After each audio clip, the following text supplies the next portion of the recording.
Salut à tous! Aujourd'hui on parle un petit peu de philosophie expérimentale et on essaye de comprendre ce qu'on entend par là et pourquoi c'est cool.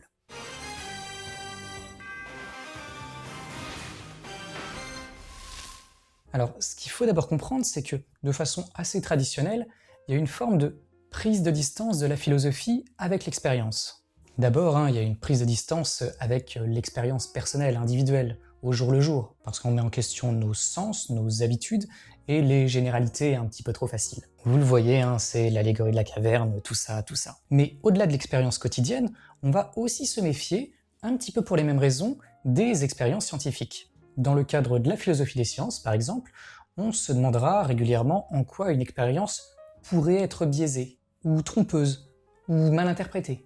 Et même quand on accepte les résultats d'une expérience et qu'on accepte son interprétation, il se trouve encore que l'expérience ne fait que décrire le monde. Et assez souvent en philo, ce qu'on cherche, c'est pas comment le monde est, c'est comment il devrait être. Là, je pense à la philo morale, par exemple. Donc, régulièrement, même quand on accepte les résultats d'une expérience, on va encore dire qu'elle n'apporte rien ou que, philosophiquement, elle est indifférente. Pour ces raisons, et pour plein d'autres, il y a donc une espèce de prise de distance de la philosophie par rapport à l'expérience. Par exemple, qu'importe si un historien me montre qu'il n'y a jamais eu de démocratie réelle, que nul n'en fit jamais l'expérience, je peux encore défendre, malgré tout, que la démocratie est en droit le meilleur type de régime. Et là, on arrive face à un problème. Parce que cette tradition que j'essaie de défendre un petit peu, de prise de distance de la philosophie envers l'expérience, elle peut avoir des effets pervers. Par exemple, poser des limites trop nettes entre d'un côté la science et de l'autre côté la philosophie. Et ça, éventuellement, ça peut peut-être expliquer la prolifération de bullshit dans certains secteurs. Et là, on est dans une urgence. Alors on bricole, on se dit, bon, Covid-19, c'est qu'il y en a 18 précédemment, on va voir comment cela fonctionnait. C'était juste l'année 2019. C'était 2019, c'était l'année Ouais. Ça va faire des bulles. Alors, sans forcément parler de bullshit dans ce genre-là, il y a aussi assez régulièrement des propos qui sont douteux, qu'on pourrait et qu'on devrait vérifier et qu'on ne vérifie pas. On a, c'est du moins l'interprétation que je vous propose, une série de monades ici. Ils sont côte à côte, mais ils ne communiquent pas entre eux. Ils ne s'adressent qu'à leur écran. Petit aparté, ça date de 2011, et dans cette vidéo magique, il y avait déjà à l'époque tout ce que Enthoven deviendrait plus tard. Ils ont des têtes d'abrutis, c'est terrifiant. C'est vous qui l'avez dit. Ils ont l'air ensemble, mais en réalité, chacun est dans une solitude absolue.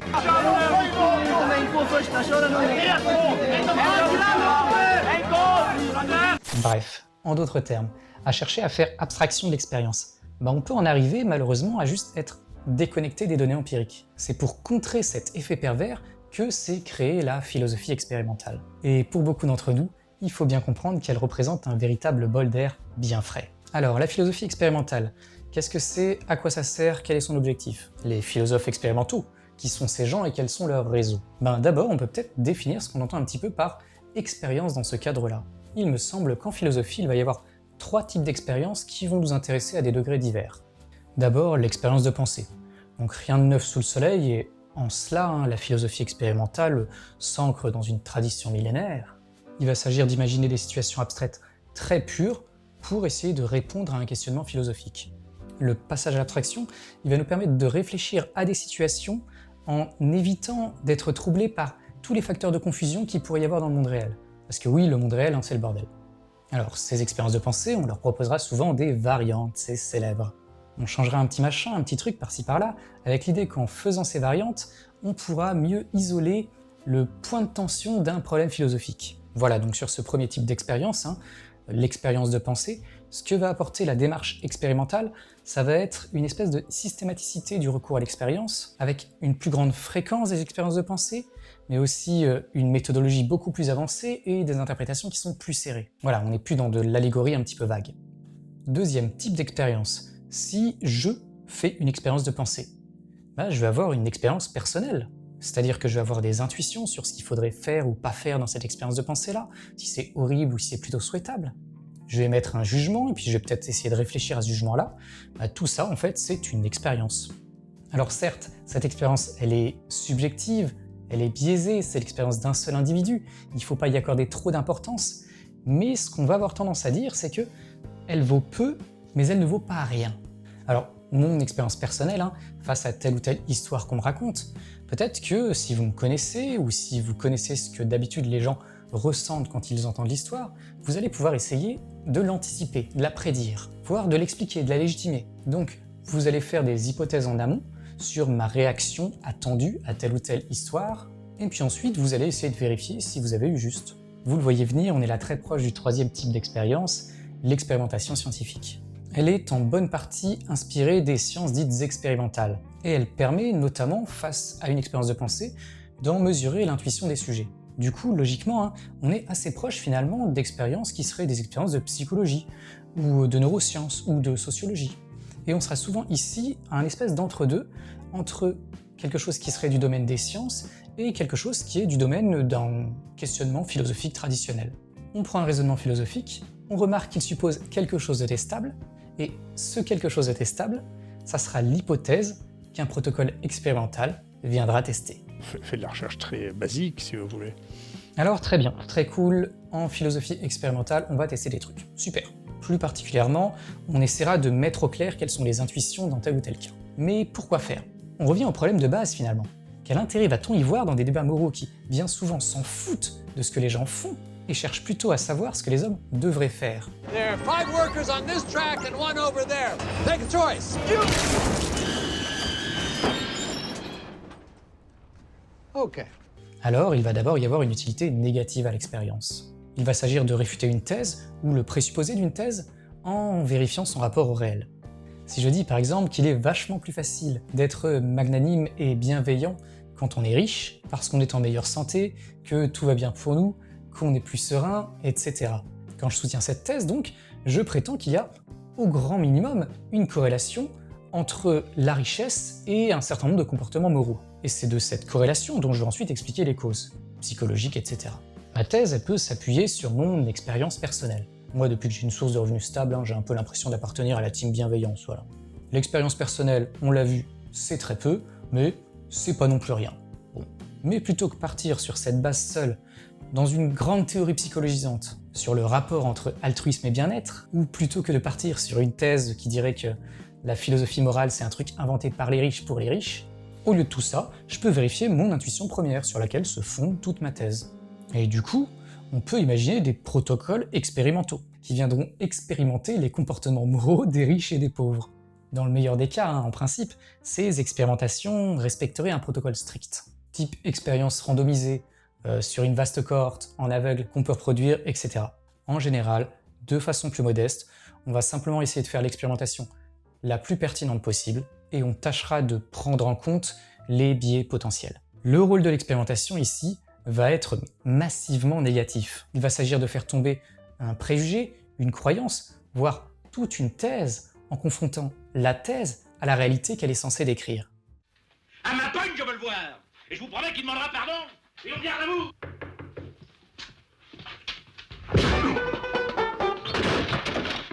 Si le côté utilité négative, ça reste un petit peu abstrait pour vous, je peux peut-être prendre l'exemple de la chaîne de Monsieur Phi. Il s'agissait de se demander si l'intuition commune des gens, quand on parle de liberté, allait en faveur de l'existence d'un libre arbitre, c'est-à-dire d'une liberté humaine qui s'opposerait au déterminisme causal.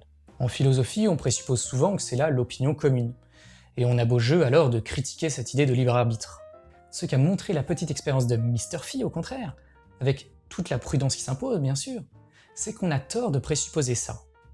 La conception commune de la liberté que semblent avoir les Occidentaux est plutôt une conception dite compatibiliste, c'est-à-dire que les gens savent très bien qu'ils sont déterminés par des causes qui leur sont extérieures, mais qu'ils considèrent néanmoins qu'ils sont libres. L'utilité négative de l'expérience de Monsieur Phi ici, c'est de montrer qu'on se trompe quand on croit que l'opinion commune, chez la plupart des gens, les moldus, c'est de croire en l'existence d'un libre arbitre qui serait une sorte de pouvoir magique par-delà le déterminisme. Au contraire, l'opinion commune, apparemment, c'est plutôt d'accepter une idée de liberté en parallèle avec un déterminisme. Autre démarche négative à part l'expérimentation, on peut aussi vérifier la cohérence d'une thèse en passant par une expérience de pensée, dont on va faire varier tout un ensemble de détails pour vérifier que notre thèse tient toujours, qu'on ne devient pas subitement incohérent. C'est le cas dans le dilemme du tramway bien sûr, où il va s'agir de faire varier légèrement la situation tout en conservant des options similaires pour vérifier que nos intuitions, elles aussi, elles demeurent similaires. Spoiler, pour le premier cas, on va avoir une intuition qu'on va rationaliser après coup, c'est-à-dire qu'on va trouver plein de super petites justifications pour expliquer qu'on a raison, et pan, dès les premières variantes, on se contredit pitoyablement. En d'autres termes, on apprend que la petite morale dont on avait une intuition et qu'on avait essayé d'un petit peu développer, bah en fait, elle est complètement incohérente. Donc, qu'elle est fausse ou douteuse. Donc voilà, j'aimerais bien insister là-dessus, sur ce puissant apport négatif, réfutatif de l'expérience de pensée ou de l'expérimentation, parce qu'il me semble qu'on a là la raison principale de l'intérêt du champ chez un bon nombre de philosophes contemporains. Il y a quelque chose de super rafraîchissant à quitter une philosophie qui dérive parfois en forme de démonstration de culture pour se focaliser sur quelque chose qui est le but de la philosophie, chercher des trucs vrais. Donc ton architecture logique, si élégante, eh ben tu la remballes si elle s'appuie sur des choses qui semblent être vraiment très fausses quand on les teste. De la merde. De la merde. De la merde. De la merde. De la merde de la merde. Alors, il serait quand même trop réducteur de ne parler que de l'utilité négative de la philosophie expérimentale. On peut tout à fait considérer que l'expérimentation a un apport positif. Il y a Florian Kova qui, me semble-t-il, est assez convaincant quand il en parle à Monsieur Phi. La philosophie expérimentale, c'est l'idée que ce qu'on apprend sur les intuitions des gens, du point de vue descriptif, va avoir des implications pour les débats philosophiques, parce que certains débats philosophiques reposent sur des affirmations au sujet de ce qui est intuitif ou non. Tout le nœud, en fait, où se joue l'idée d'une philosophie expérimentale, c'est que les théories philosophiques cherchent pas à expliquer les intuitions, mais elles vont prendre certaines intuitions comme point de départ pour tirer des conclusions, par exemple normatives ou sur la nature de la réalité. Par exemple, si je parviens à montrer que certaines intuitions morales sont unanimement partagées sur Terre, qu'elles varient très peu en fonction des sociétés, voire des époques. Alors, il y aurait un côté négatif, c'est vrai à ça. C'est-à-dire que je pourrais faire une objection à des théories qui seraient relativistes, qui diraient que les intuitions morales sont toujours seulement relatives à un groupe de personnes. C'est vrai. Mais il y aurait aussi un côté terriblement utile pour construire une théorie. C'est ça un apport positif. Je pourrais défendre, je sais pas, que ces intuitions, parce qu'elles sont universelles, elles doivent être le fondement de notre morale. Je pourrais peut-être défendre exactement l'inverse. Par exemple en disant que ces intuitions, si elles sont universelles, c'est peut-être qu'elles nous viennent de notre animalité, de l'évolution. Et donc, qu'elles relèvent d'une forme d'instinct plutôt que de réflexion sur le bien et le mal. Et du coup, je fonderai alors ma théorie morale par distinction avec ces intuitions universelles. Donc voilà, on est d'accord, une base expérimentale n'est pas d'emblée philosophique, c'est-à-dire qu'il va falloir proposer un cadre interprétatif, une analyse philosophique. Mais j'espère que j'ai correctement montré qu'il y a un enjeu philosophique qui peut être massif. Alors là on parle de grandes choses abstraites, mais il peut y avoir aussi des apports positifs de la philosophie expérimentale qui sont beaucoup plus modestes. Prenons une autre petite expérience de Monsieur Phi. Il a fait corriger des copies à des philosophes et à des non-philosophes. Résultat, les non-philosophes avaient tendance à davantage valoriser le name-dropping, qui nous impressionne assez peu en tant que prof. Ils étaient aussi moins attentifs à l'intitulé bien précis du sujet. Bref, ils étaient moins rigoureux. Ce qui m'intéresse, c'est qu'il y a pas mal de commentaires ensuite sous la vidéo qui remarquaient que c'était des résultats qui étaient prévisibles, qu'ils étaient assez triviaux, qu'on pouvait s'y attendre. Bref, l'expérience de Monsieur Phi, elle aurait servi à rien. Et de manière générale, ça fait un peu écho à quelque chose que j'ai assez régulièrement entendu dire à propos de la philosophie expérimentale. Il s'agirait d'une démarche qui singe les sciences et aboutit à des résultats triviaux. C'est pas très sympa. Mais moi, j'ai plutôt tendance à mettre ça au crédit de la philo expérimentale. Parce que, en admettant même que les résultats soient vraiment triviaux, que je sache, ils ont tout de même une valeur, ne serait-ce que de vérification. C'est peut-être pas grand-chose, je vous l'accorde, mais c'est pas tout à fait rien non plus que de vérifier que les professeurs de philosophie ont une notation qui est plus rigoureuse que les non-philosophes. Pour moi, ça a de la valeur. D'abord, parce que parmi toutes les évidences, on va pas se mentir, il y a des fausses évidences, et donc en se salissant un petit peu les mains à oser tester du trivial, on va parfois débusquer de ci de là une erreur qui est une erreur profondément ancrée qui est d'autant plus importante. Ensuite, parce que, mine de rien, on part d'un préjugé et on arrive à une connaissance. On avait une croyance qui de fait était vraie, et on arrive à une croyance qui est vraie et qu'on est capable de mieux justifier. Quelque part, c'est un peu le rôle de la philosophie. Alors, je veux bien, c'est pas de la grande philosophie, c'est pas extraordinaire, mais c'est pas rien. Rien, c'est pas rien, la preuve, c'est qu'on peut le soustraire. Rien moins rien égale moins que rien. Alors si on peut trouver moins que rien, c'est que rien vaut déjà quelque chose. On peut acheter quelque chose avec rien, en le multipliant. Bon, une fois rien, c'est rien. Bon, 2 fois rien, c'est pas beaucoup, d'accord. Mais 3 fois rien, Pour 3 fois rien, on peut déjà acheter quelque chose. Voilà pour cette petite présentation du champ. Je suis pas super content du script, mais peu importe, j'espère que ça peut faire découvrir un petit peu ce qu'est la philosophie expérimentale, ou clarifier un tout petit peu pour certains ce qu'est la démarche expérimentale en philosophie. Pour cette vidéo, je me suis inspiré de l'influence de l'odeur des croissants chauds de Ruyen Augien, le premier chapitre, et je suis très content de le signaler parce que ça peut faire découvrir ou redécouvrir cet excellent auteur qui nous a quittés malheureusement il y a quelques années. Ruyen Augien avait cette particularité rare d'écrire d'une façon très claire, très accessible, d'être d'ailleurs un auteur à succès, d'avoir une certaine présence médiatique, et en plus d'être un chercheur au CNRS tout à fait reconnu par ses pairs. Donc, s'il y a un petit côté de la vidéo que vous avez apprécié, dites-vous bien que ce que j'ai fait, c'est du Augien en beaucoup moins bien. Il vulgarise beaucoup mieux que moi, tant sur la forme, parce qu'il écrit super bien, que sur le fond, parce que lui c'est un spécialiste du domaine, moi j'y connais pas grand chose. Donc si le sujet vous intéresse, go lire l'influence de l'odeur des croissants chauds sur la bonté humaine, de Ruyen Augien. Il y a un chouette PDF d'Yves Serra qui traîne un petit peu sur internet, j'essaierai de vous mettre un lien.